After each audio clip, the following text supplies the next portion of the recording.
என்னுடைய லட்சியம் வேறு. என்னடா உன் லட்சியம் என்னாங்க? இல்லை நான் சினிமா நடிக்கணும், இந்த கண்ணை வச்சுட்டாடா நடிக்க போகிறேன்னு எங்கள் அம்மாவே என்ன கிண்டல் பண்ணாங்க. பள்ளிக்கூடத்தில் பசங்கள்லாம் கிண்டல் பண்ணி தான் என் படிப்பு போச்சு. அம்மாவே இப்படி சொன்னோன்னு கொஞ்சம் ஃபீல் பண்ணேன்.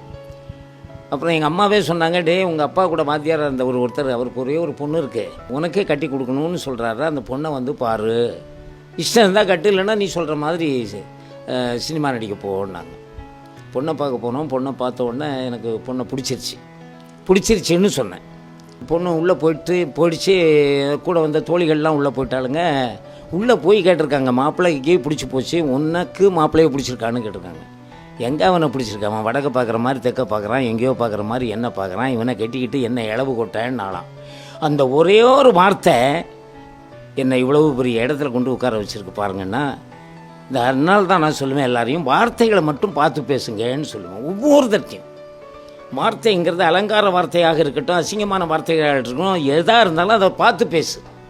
வார்த்தை ஒரு மனிதனை உயர்த்தும், ஒரு மனிதனை தாழ்த்தும்.